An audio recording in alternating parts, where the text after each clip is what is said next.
नमस्कार दोस्तों, जय हिंद। दोस्तों, चीन के बैंकिंग सिस्टम में डिफ़ॉल्ट की खबर आ रही है और इसने विश्व के बाज़ारों में हड़कंप मचा दी है।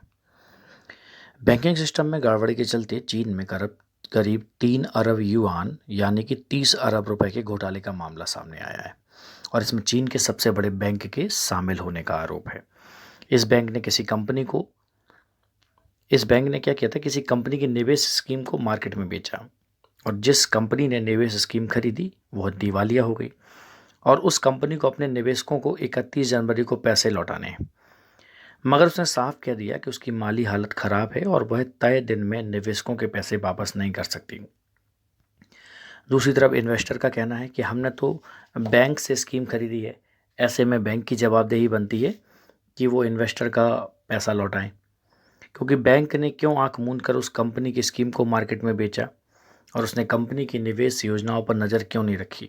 इस मामले में चीन की सरकार और बैंकिंग सिस्टम पर सवालिया निशान लग गया है और इस कंपनी को अपने निवेशकों को कुल 3 अरब युआन लगभग 30 अरब रुपए वापस करने हैं और उसका नेगेटिव असर सोमवार को भारत में एशियाई शेयर मार्केट में भी देखने को मिलेगा।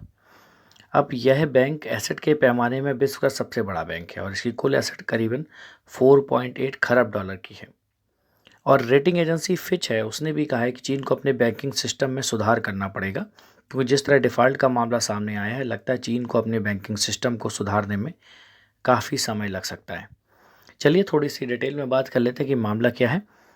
चीन का एक बड़ा बैंक है industrial and commercial bank of China, जिसको ICBC कहते हैं। इसने चाइना क्रेडिट ट्रस्ट को एक फाइनेंशियल प्रोडक्ट यानी scheme credit equal gold trust product को मार्केट में बेचा और इसमें 10% रिटर्न का वायदा किया।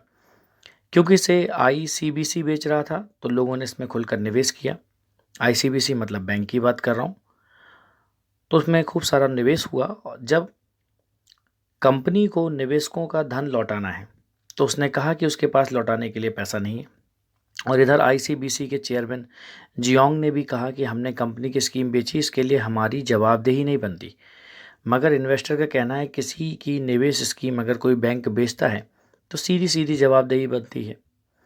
अब गड़बड़ी क्या हुई समझते हैं कि आरोप है कि जो इन्वेस्टर का धन ऐसी कोयला कंपनी में निवेश किया गया जो मार्केट में लिस्टेड भी नहीं है और अब दिवालिया हो गई है और पैसा उसमें फंस गया। तो सवाल यह उठ रहा है कि इन्वेस्टर का पैसा किस तरह से ऐसी कंपनी में निवेश किया गया जिसकी माली हालत पहले से ख़राब थी और वह शेयर मार्केट में लिस्टेड भी नहीं थी। तो अब चीन की सरकार अब इसके लिए बेल आउट पैकेज देने पर विचार कर रही है। कंपनी का कहना है कि निवेशकों के साथ धन वापसी को लेकर समझौता हो गया है।